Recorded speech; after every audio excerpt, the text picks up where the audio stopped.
Boa noite, graça e paz. Aqui quem vos fala é o pastor Uzias Camargo.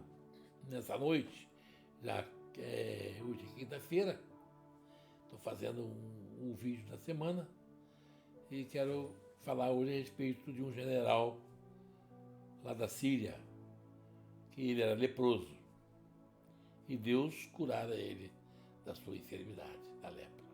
E essa história está lá no livro de 2 Reis, capítulo 5, versículo 1, 2 e 3. Vamos ler.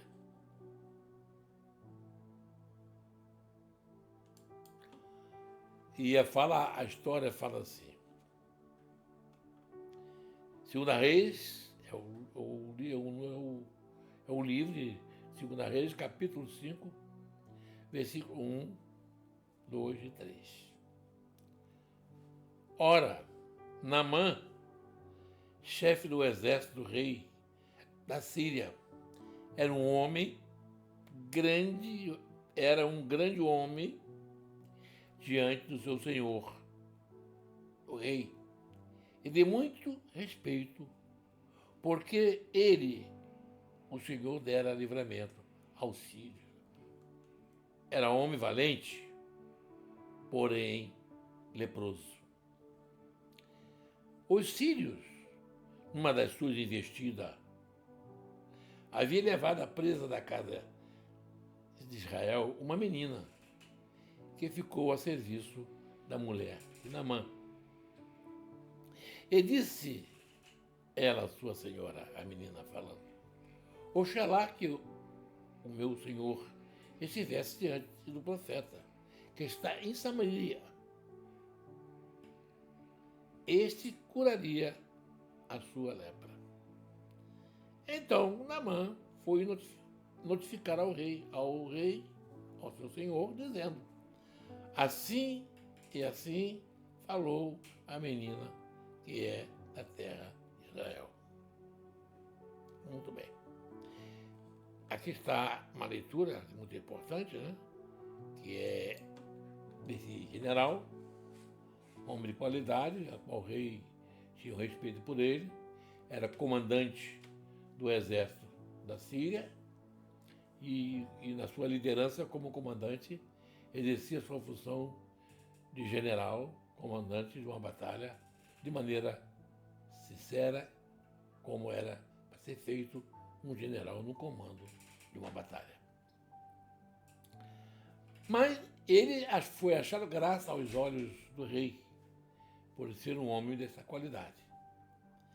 E diz a história aqui que eles, quando eles atacaram Israel ficou submisso à Síria, pagando tributos, levaram consigo, entre os cativeiros, alguns cativeiros que foi levado Israel para a Síria, uma menina. Deveria ter seus 12 anos de idade, por aí assim, bem jovenzinha mesmo. E lá essa menina foi trabalhar na casa do general, foi ser serva, escrava. Nem trabalhar, não foi ser escrava da esposa do general Naamã. E a menina lá, na certa, ela relacionou-se bem com a sua ama, e ela, lá no dia a dia, ela via que o general, o chefe da casa, tinha uma doença incurável, que era a lepra. Bom, a lepra lá em Israel, quando um leproso, uma pessoa se apresentava com essa doença, ele era imediatamente tirado do meio da sociedade, principalmente da família. Ele era colocado num lugar de leprosário, né? E nós temos um exemplo do rei Uzias. O rei Uzias, quando sentiu-se leproso, ele fugiu e se ocultou longe de todos, para que a doença não pegasse os outros, porque a doença da lepra da época, ela era contaminante, ela contaminava outro. Então não podia ficar no meio da sociedade. Mas lá na Síria, nos países vizinhos, que chamavam os gentios, eles não tinham esse mesmo tipo de interpretação. Eles viviam junto. Tanto é que o general era leproso, ele estava lá com o seu comandando a tropa, estava com o rei, a sua família. Ele não saiu de casa porque estava leproso. Porque lá não havia esse esclarecimento, como havia em Israel, porque Deus revelava para Israel o perigo que tinha a doença. Muito bem. A menina, vendo o sofrimento do seu senhor, na certa ele chegava lá da sua batalha, do exército, lá do comando, né, abatido, porque realmente a lepra é uma doença que não dói. Ela é indolor. Porém, ela oprime, porque é uma doença que você sabe que está condenada à morte. É uma doença que não tem. Na época não tinha, hoje não. Hoje, graças a Deus, tem cura. Mas naquela época não tinha cura. A doença da lepra não tinha cura. Era uma doença incurável. Então, logo aí, havia uma angústia, né? Sabendo que você vai morrer fora da sua hora, por uma enfermidade. Eu acho até que ele foi muito corajoso, muito psicologicamente preparado para sofrer aquele tipo de enfermidade. Então a menina, vendo aquele sofrimento do seu senhor e vendo que ele era um bom homem, virou para sua senhora e disse: olha, se o meu senhor fosse até Israel, na cidade de Samaria, lá tem um homem de Deus que curaria a sua enfermidade. A mulher ouviu aquela história da menina, né?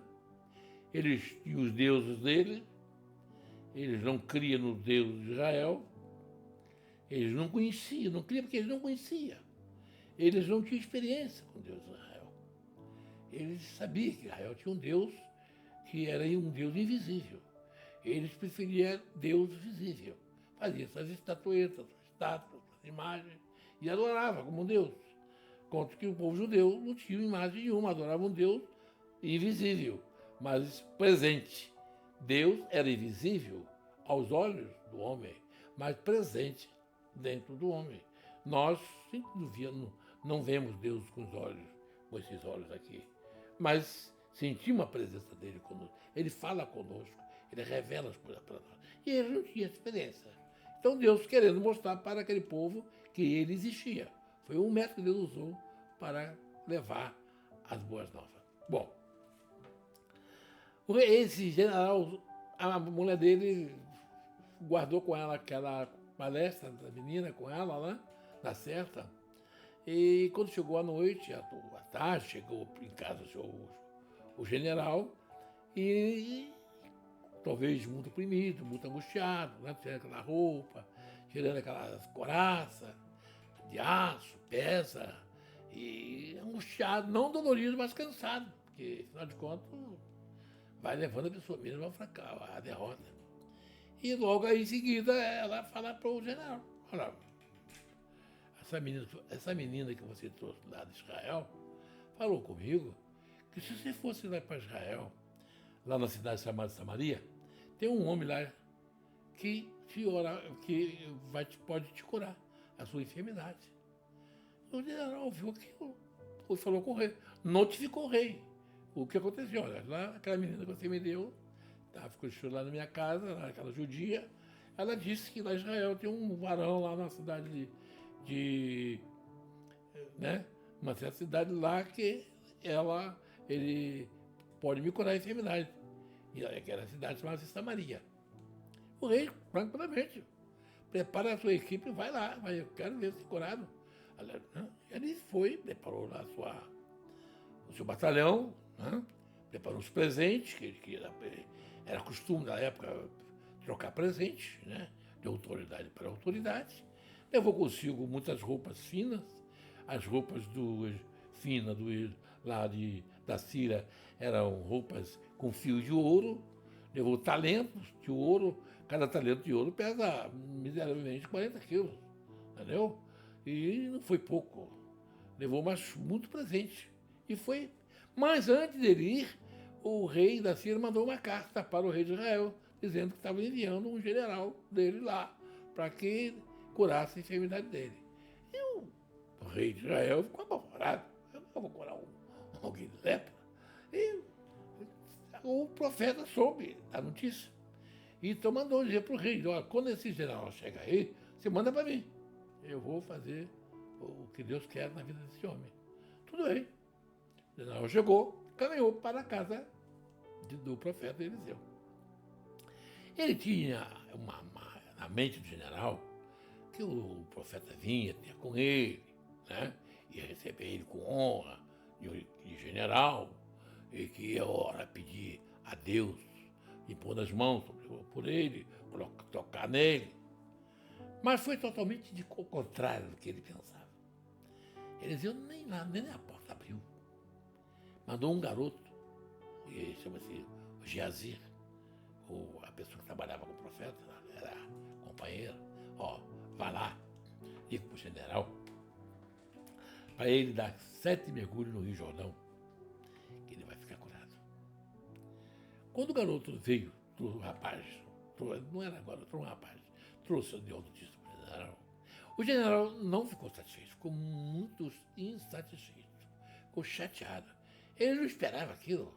O profeta não deu na mente dele, o profeta não deu a mínima bola para ele. Cara, eu sou, afinal de contas, sou um general, cara. Esse país que esse homem vive aí está debaixo do nosso domínio. Como é que ele vem, em vez de falar comigo, manda recadinho? E mais a mais, Rio Jordão? Gente, o Rio Jordão, o nome é bonito. Jordão. Mas o Rio Jordão não é bonito. O Rio Jordão é um rio muito simples. Naquela época a água ficava barrenta, abrigente. Era um rio comum, como qualquer outro rio aí.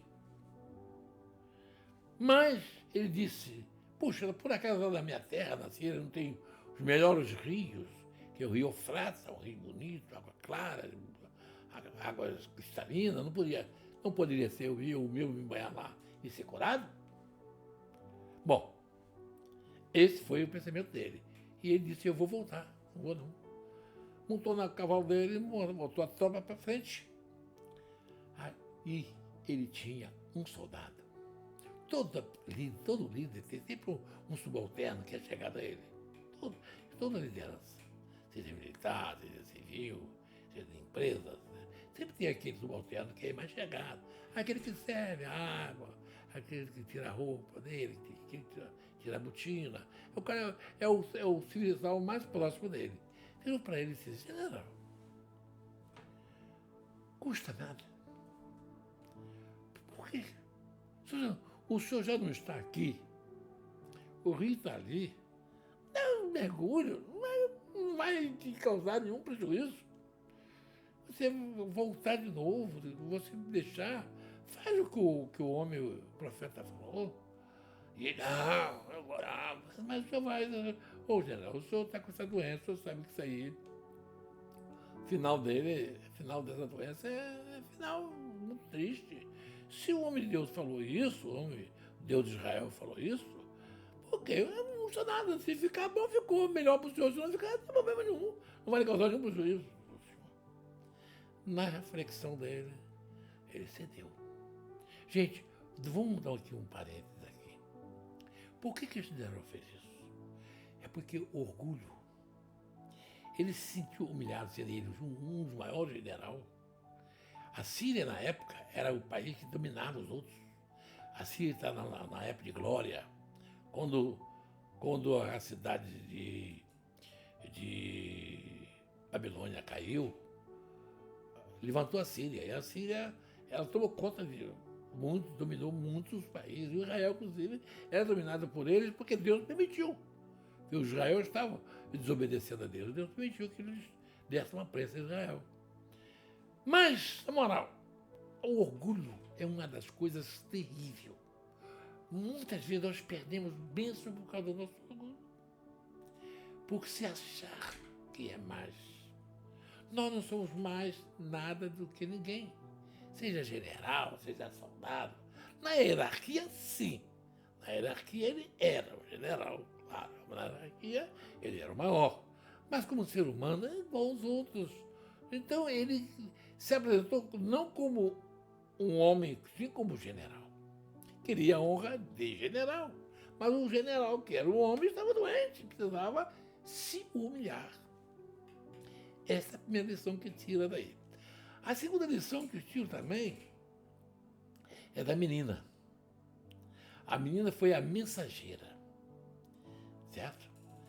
Deus, quando permitiu que ela fosse levada para a Síria, que Deus queria que ela caísse na cara do general Naamã, porque Deus tinha uma obra para fazer naquela casa. Então, ela foi uma missionária, ela foi uma mensageira de boas novas para aquela casa, onde havia ali alegria pela honra, tristeza pela doença. E a honra, sem saúde, simplesmente é uma lembrança, é um legado, mas na realidade é o viver. Então, quando Deus nos manda para algum lugar, significa que Deus tem obra lá. Você pode ser um enviado de Deus, um mensageiro da paz, um mensageiro de boas novas. Foi o caso dessa menina. Voltando ao assunto de novo, agora sobre o general Naamã. O general, ele estava diante de uma situação. Volto com lepra. Tenho que me humilhar. Entre voltar com a doença ou se humilhar para ser curado, eu acho melhor se humilhar para ser curado. Moral, ele resolveu ficar. E foi lá para a beira do rio Jordão. Tirou sua roupa, suas vestes e deu o primeiro mergulho. Nada aconteceu. Ele deu o segundo mergulho. Nada aconteceu. Deu o terceiro, deu o quarto, deu o quinto, deu o sexto. Nada aconteceu.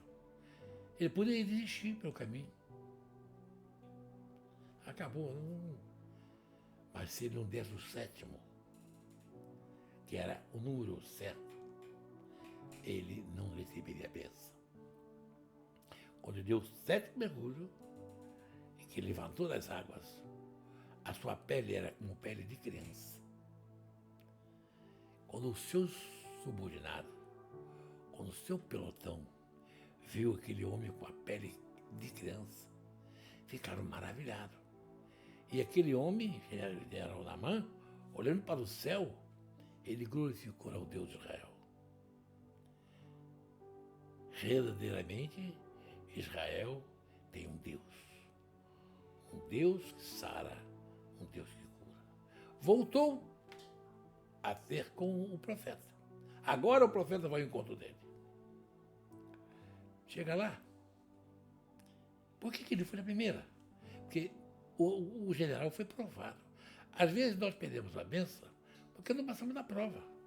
A gente quer que a benção venha como a gente quer. É como que Deus quer dar. Não é como a gente quer. Às vezes eu quero uma coisa de uma maneira, Deus quer dar de outra. Mas o nosso orgulho não deixa receber a bênção, porque o orgulho mata. Ela tira os planos de Deus na nossa vida. Por isso que Deus quer que nos humilhemos.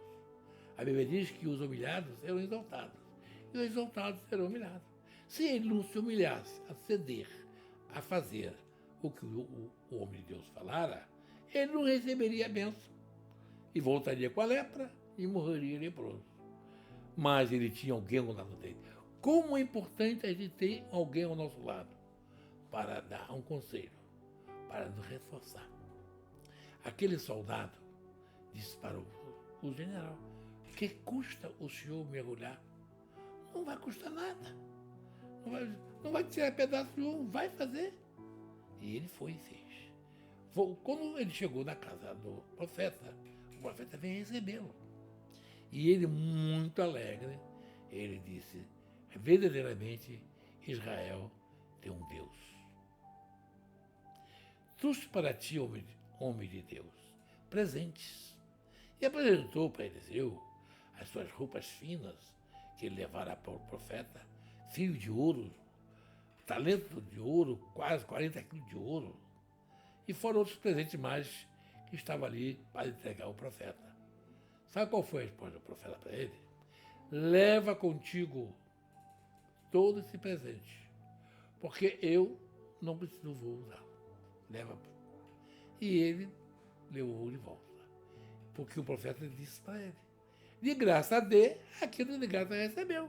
Deus mandou curá-lo, não disse para ele receber presente. E muitas vezes nós trocamos a nossa obra de Deus por coisas materiais, coisas insignificantes. Maior foi a obra que Deus fez na vida daquele homem e daquela nação que seria futuramente e ouvir aquele grande milagre. Mas o mais importante de toda essa história é que o general, ele creu, não somente creu, como o aceitou. Disse ele para o profeta: poderia, por acaso, eu levar um pouco dessas terras daqui? Para lá da minha casa eu fazer um tapete de terra de Israel. E todas as vezes que eu quiser orar, agradecer ao Deus de Israel, eu ficar sobre esse tapete de terra, sentir-me que eu estivesse como se eu estivesse na terra de Israel. O profeta pode levar. E se por um acaso, digo eu, se por um acaso eu ter que ir com o meu rei, adorar o Deus dele, e com ele, para o rei adorar o Deus dele, eu vou por obrigação, porque eu sou um general. Mas o meu coração está voltado para o Deus de Israel. O profeta, da mesma forma, não tem problema. Você é um homem que é mandado. E assim foi feito. Grande obra Deus realizou na vida daquele homem, porque ele se humilhou, ele retrocedeu o seu orgulho. Não é porque você é que você se impõe por melhor. A gente precisa, às vezes, descer para poder ganhar. Deus não dá nada a qualquer pessoa que querem ganhar o teu jeito. Deus dá o jeito dele. Você pede hoje, ele vai dar amanhã, porque hoje, se ele der você hoje, você vai botar fora. Muitas vezes, quando recebe uma coisa fácil, facilmente desfaz dele. Mas quando você clama, pede, insiste, espera, com paciência, e quando tu recebe, você guarda com carinho. Foi uma coisa conquistada, eu conquistei, eu pedi, eu orei, eu clamei, e Deus me ouviu. Nós temos uma passagem lá no livro de Jeremias, do próprio profeta, autor do livro, capítulo 33, versículo 3, que fala assim: clama a mim, responder-te-ei, e anunciar-te-ei coisas grandes e firmes que tu não sabes. Deus quer que clamamos. Ele não clamou a Deus porque ele não conhecia o Deus de Israel. Ele clamava o Deus dele lá. O Deus dele era de pedra. O que um Deus de pedra vai responder para ele? Nada. Mas havia um Deus que ouvia ele como ouve a todos. Deus não faz acepção de pessoas. Deus veio para salvar a todos. Tanto faz aqueles que não conhecem, como aqueles que conhecem. Aquele que ele não conhece, ele manda seus mensageiros. Como a menina foi levada para a casa dele, para falar de Deus a respeito da cura da sua vida. É assim que nós temos proporcionarmos, colocarmos à disposição de Deus. O profeta ganhou a bênção porque ele cedeu. Humilhai-vos debaixo da potente mão de Deus, para que você consiga o seu objetivo. É este, é crer que Deus é o único Deus da sua vida e aceitar o teu Filho Jesus como seu único Salvador. Eu faço uma pergunta. O que representava aquele mergulho na água do Rio Jordão? O profeta não poderia orar e pôr as mãos como ele queria e curar? Sim, poderia, e seria curado. Mas Deus usa muita simbologia. Quem é Jesus na nossa vida? Não é o nosso Deus, nosso Senhor? Como é que ele nos salvou? Derramando o seu sangue na cruz do Calvário. Todo aquele que é lavado, remido pelo sangue do Cordeiro, é curado do seu pecado, da lepra do pecado, que é a pior lepra não é a física, é a lepra espiritual, que nos conduz para a vida, para a morte eterna. Quando você é banhado pelo sangue do Cordeiro, que ninguém dá valor, como o Rio Jordão, ninguém dava valor na época, somente os de fora, por ser um rio comum, não interessava mergulhar. Mas a importância, assim é o sangue de Cristo.